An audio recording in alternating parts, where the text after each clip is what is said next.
আসসালামু আলাইকুম সবাইকে। আশা করি সকলেই ভালো আছেন। কোথা থেকে শুরু করব? স্পোকেন ইংলিশ কোর্সের আজকে হচ্ছে আমাদের 18 নাম্বার ক্লাস। এর আগে আমরা 17টা ক্লাস শেষ করেছি। যারা এখনো বুঝতে পারেন না আসলে কোথা থেকে ইংলিশ ল্যাঙ্গুয়েজটা শেখা শুরু করা উচিত, তারা আগের ক্লাসগুলো আপনারা ধারাবাহিকভাবে দেখে আসবেন। তাহলে ক্লিয়ারভাবে বুঝতে পারবেন আসলে কোথা থেকে ইংলিশ ল্যাঙ্গুয়েজটা আমাদের শেখা শুরু করা উচিত। তো প্রত্যেকটা ক্লাস খুবই গুরুত্বপূর্ণ। আপনারা ধারাবাহিকভাবে দেখলে খুব সহজে ইংলিশ ল্যাঙ্গুয়েজটা শিখতে পারবেন। তো চলুন আজকে আমরা মূল ক্লাসে প্রবেশ করি। তো এখনো যারা আমাদের ডিজিটাল স্কুলের ফেসবুক পেজটাকে ফলো করেননি অবশ্যই ফলো করে দিবেন। আর যারা ইউটিউব চ্যানেল থেকে দেখবেন অবশ্যই সাবস্ক্রাইব করবেন। একই সাথে ভিডিওগুলো শেয়ার করে দিবেন আর লাইক কমেন্ট করবেন যাতে আমরা আপনাদেরকে আরও বেশি ভিডিও দিতে ইন্সপায়ার হই। তো আজকের যে স্ট্রাকচারটা আমরা শিখব, বেসিক্যালি এই স্ট্রাকচারের মাধ্যমে আমরা ভবিষ্যতে কোনো কিছু হব এরকমটা আমরা বলতে পারবো। অর্থাৎ ভবিষ্যতে যে আমাদের একটা পরিচয় হবে। আমাদের অনেক সময় আশা থাকে যে আমি ইঞ্জিনিয়ার হব, আমি ডাক্তার হব, আমি টিচার হব, ঠিক আছে? আমি পাইলট হব, আমি খেলোয়াড় হব। এই যে কথাগুলো আমরা বাংলাতে বলি, এই কথাগুলো আমরা খুব সহজে ইংলিশে বলতে পারবো। তো চলুন আমরা মূল ক্লাসটা বোঝার চেষ্টা করি। তো আজকের স্ট্রাকচারটা আমরা একটু প্রথমে বুঝবো, তারপরে আমরা সেন্টেন্স মেক করা শিখবো, তারপরে দেখবো যে কিভাবে আমরা হাজার হাজার সেন্টেন্স মেক করে প্র্যাকটিস করতে পারি। তো প্রথমে দেখুন, এইখানে ২টা স্ট্রাকচার আমরা নিয়েছি এবং এই ২টা স্ট্রাকচারের মাধ্যমে আমরা এর বেসিক বিষয়টা বোঝার চেষ্টা করব। প্রথমে আমরা পজিটিভ সেন্টেন্স মেক করব, তারপরে হচ্ছে আমরা নেগেটিভ সেন্টেন্স মেক করব। তো প্রথমে তাহলে আমরা এই স্ট্রাকচারটা বোঝার চেষ্টা করি। দেখেন, প্রথমে আমাদের একটা সাবজেক্ট নিতে হবে এবং এই সাবজেক্টের পরে উইল বি অথবা শ্যাল বিকে ব্যবহার করতে হবে। তারপরে আমাদের একটা এক্সটেনশন বা অবজেক্টকে ব্যবহার করতে হবে। সাধারণত এই এক্সটেনশন বা অবজেক্টের জায়গায় আমাদের নাউন অথবা অ্যাডজেক্টিভ ব্যবহৃত হয়। আমরা এই ২টা বিষয়কে এখানে বসিয়ে ইংলিশের হাজার হাজার সেন্টেন্স মেক করতে পারবো। আমরা ডিটেলসে এই বিষয়গুলো এখন বোঝার চেষ্টা করব। আরেকটা কথা বলে রাখি, এইখানে এই স্ট্রাকচারের মাধ্যমে আমাদের বো অথবা বে এইরকম অর্থ দিবে, অর্থাৎ ভবিষ্যতে কোনো কিছু হব বা কেউ কোনো কিছু হবে, ঠিক আছে? এইরকমটা আমাদের বোঝাবে। তো চলুন আমরা এক্সাম্পলের মাধ্যমে এই বিষয়টা বোঝার চেষ্টা করি। তো প্রথম এক্সাম্পলটা দেখেন, I will be a student. আমি ছাত্র হব। এইখানে আইটা হচ্ছে আমাদের সাবজেক্ট, আমাদের স্ট্রাকচার থেকে এসেছে। তারপরে আমরা উইল বিকে ব্যবহার করেছি। আমরা চাইলে এই উইল বির পরিবর্তে শ্যাল বিকেও ব্যবহার করতে পারি। ঠিক আছে? আমরা কিন্তু প্রথম ক্লাসে দেখেছিলাম আমরা কোথায় উইল বি ব্যবহার করব, কোথায় শ্যাল বি ব্যবহার করব, ঠিক আছে? অর্থাৎ যেখানে আমরা উইল বি কে ব্যবহার করতে পারবো, সেইখানে আমরা শ্যাল বি কেও ব্যবহার করতে পারবো। এই ২ টার অর্থের কোনো চেঞ্জ নেই। কিন্তু আমরা যদি একটু পোলাইট ভাবে বলতে চাই, তখন আমরা শ্যাল বি কে ব্যবহার করতে পারি, ঠিক আছে? তো আপনাদের যেটা খুশি সেটা ব্যবহার করতে পারেন। যেহেতু আমাদের দেশে বেশিরভাগ ক্ষেত্রেই আমরা উইল বি কে ব্যবহার করি, এইজন্য আমি উইল বি দিয়ে এখানে দেখাচ্ছি। আপনারা চাইলে এখানে শ্যাল বি কে ব্যবহার করতে পারেন। এরপরে দেখেন একটা আর্টিকেল বসেছে, সেটা হচ্ছে আ, যেটাকে আমরা এ বলি, ঠিক আছে? এরপরে হচ্ছে স্টুডেন্ট। স্টুডেন্টটা হচ্ছে এখানে নাউন।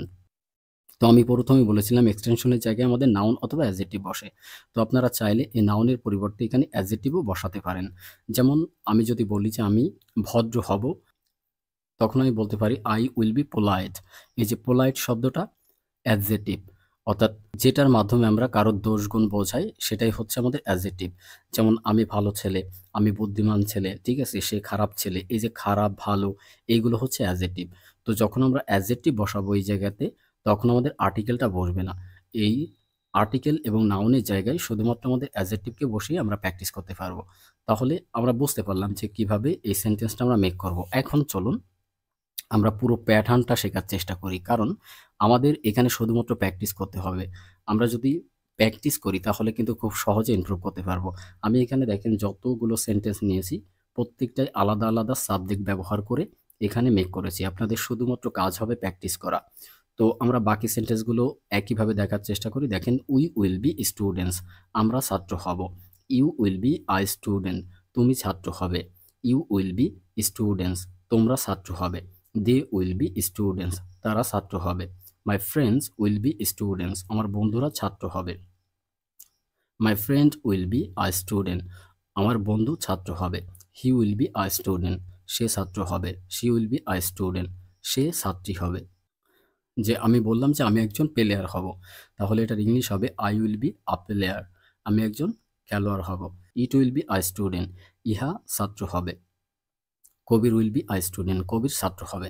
এখন এইখানে দেখেন প্রত্যেকটা সেন্টেন্স আমরা চাইলে পরিবর্তন করে আমরা বলতে পারবো কিভাবে দেখেন আমরা শুধুমাত্র এই স্টুডেন্টকে পরিবর্তন করে এই স্টুডেন্টের জায়গায় অন্য যে কোনো একটা নাউনকে ব্যবহার করব, অর্থাৎ যে কোনো একটা নামকে ব্যবহার করব।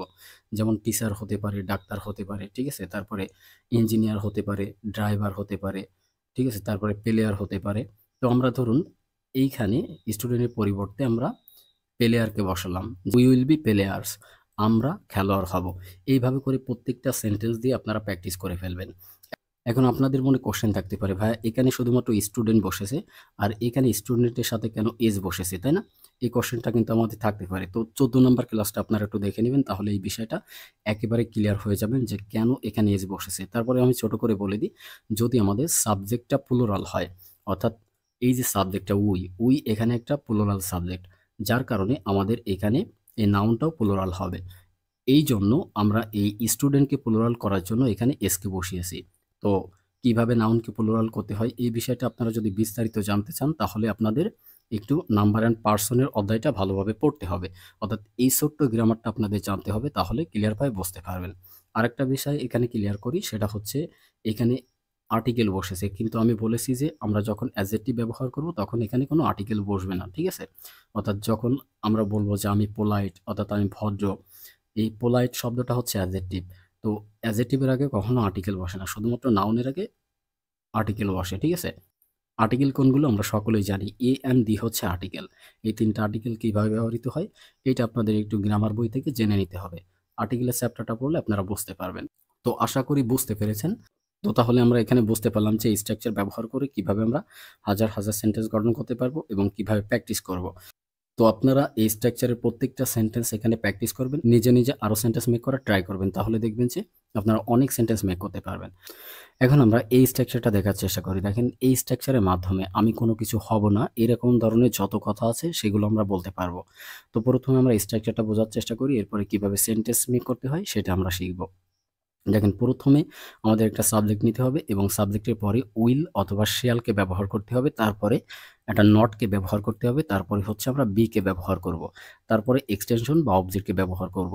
ঠিক একইভাবে এখানে এক্সটেনশনের জায়গায় আমরা নাউন অথবা অ্যাডজেক্টিভকে ব্যবহার করতে পারবো। তো চলুন আমরা এখন এক্সাম্পলগুলো দেখি, তাহলে আরও ভালোভাবে ক্লিয়ার হব। দেখেন I will not be a student, আমি ছাত্র হব না। তো এইখানে আইটা হচ্ছে সাবজেক্ট, উইলটা হচ্ছে আমাদের স্ট্রাকচার থেকে এসেছে, তারপরে নটটা ঠিক একইভাবে আমাদের স্ট্রাকচার থেকে এসেছে, তারপরে বি বসাবো আমাদের স্ট্রাকচার অনুযায়ী, তারপরে হচ্ছে আমরা এক্সটেনশন বা অবজেক্টকে বসাবো। এখানে আ স্টুডেন্ট এটা হচ্ছে আমাদের এক্সটেনশন, এখানে স্টুডেন্টটা হচ্ছে নাউন, একটা নাম, ঠিক আছে? তো আমরা চাইলে এই স্টুডেন্টের পরিবর্তে এখানে অন্য কোনো নাউনকেও ব্যবহার করতে পারি, যেমন টিচার, তারপরে ডাক্তার, ঠিক আছে? তো আমি ধরুন বললাম যে আমি একজন ডাক্তার না, তো তাহলে কিভাবে বলবো? I will not be a doctor, I will not be a doctor, আমি একজন ডাক্তার না। তো আপনার কাজ হবে, দেখেন যখন একটা সেন্টেন্সে এটা প্র্যাকটিস করা হয়ে যাবে, তখন আপনার কাজ হবে পরবর্তী আরেকটা সেন্টেন্সে ঠিক একইভাবে আপনি মনে মনে একটা নাউনকে ধরে নিয়ে আপনি প্র্যাকটিস করবেন, ঠিক আছে? যেমন টিচার, ইঞ্জিনিয়ার, প্লেয়ার, এই ধরনের যত নাউন আছে সেগুলোকে আপনি এইখানে বসিয়ে প্র্যাকটিস করবেন। তো এইগুলো দ্বারা দেখেন আমাদের প্রফেশনকে বোঝায়, অর্থাৎ আমার যে পরিচয় সেই পরিচয়কে বোঝায়, ভবিষ্যতে আমি কোনো কিছু হব এরকমটা বোঝায়। তো তাহলে পরবর্তী সেন্টেন্সগুলো আমরা একটু দেখার চেষ্টা করি। তারপরে আমরা অ্যাডজেক্টিভ বসে কিভাবে প্র্যাকটিস করতে হয় সেটা দেখব। দেখেন we will not be students, আমরা ছাত্র হব না। You will not be a student, তুমি ছাত্র হবে না। You will not be students, তোমরা ছাত্র হবে না। They will not be students, তারা ছাত্র হবে না। My friends will not be students, আমার বন্ধুরা ছাত্র হবে না। My friend will not be a student, আমার বন্ধু ছাত্র হবে না। He will not be a student, সে ছাত্র হবে না। She will not be a student, তারা ছাত্র হবে না। It will not be a student, ইহা ছাত্র হবে না। Kabir will not be a student, Kabir ছাত্র হবে না। তো এখানে আপনাকে যেটা করতে হবে, এই নাউনটাকে পরিবর্তন করে অন্য একটা নাউনকে নিয়ে প্র্যাকটিস করতে হবে। যত প্র্যাকটিস করবেন তত আপনার ফ্লুয়েন্সি আসবে। এখন কথা হচ্ছে কিভাবে এখানে অ্যাডজেক্টিভ বসিয়ে আমরা প্র্যাকটিস করব। তো দেখেন অ্যাডজেক্টিভ মানে হচ্ছে কোনো কিছুর দোষগুণ বোঝানো, যার দ্বারা কোনো কিছুর দোষগুণ বোঝায় সেটা হচ্ছে অ্যাডজেক্টিভ। যেমন ভালো, খারাপ, তারপরে বুদ্ধিমান, চালাক, এইসব কথাগুলো হচ্ছে অ্যাডজেক্টিভ। তো আমরা যদি চাই এখানে একটা অ্যাডজেক্টিভ বসিয়ে প্র্যাকটিস করব, তাহলে আমাদের কি করতে হবে? আমাদের এই আর্টিকেল সহ নাউনটাকে মনে মনে হাইড করে দিতে হবে। দিয়ে আমাদের এখানে একটা অ্যাডজেক্টিভ বসাতে হবে। যেমন ধরুন আমি বললাম যে আমি ভালো হব না, তাহলে আমাকে বলতে হবে I will not be good, আমি ভালো হব না। তারপরে ধরুন বললাম যে আমি চালাক হব না, তাহলে বলতে হবে I will not B clever, আমি চালাক হব না। এই যে ক্লেভার, গুড এগুলো হচ্ছে আমাদের অ্যাডজেক্টিভ। তো আপনারা চাইলে প্রত্যেকটা সেন্টেন্সে এই নাউনকে হাইড করে দিয়ে অ্যাডজেক্টিভ বসিয়ে প্র্যাকটিস করতে পারেন। তো এইভাবে যখন আপনি প্রত্যেকটা সেন্টেন্স দিয়ে প্র্যাকটিস করবেন তখন দেখবেন যে হাজার হাজার সেন্টেন্স আপনি মেক করতে পারতেছেন। তো এইভাবে করে প্র্যাকটিস করবেন, খুব সহজে আপনারা ইংলিশ ল্যাঙ্গুয়েজটা ডেভেলপ করতে পারবেন। তো আশা করি ক্লাসটা বুঝতে পেরেছেন। যদি ক্লাসটি ভালো লাগে অবশ্যই লাইক, কমেন্ট এবং শেয়ার করবেন। আমাদের ফেসবুক পেজ থেকে দেখলে ফলো করে দিবেন, আর ইউটিউব চ্যানেল থেকে দেখলে অবশ্যই সাবস্ক্রাইব করবেন।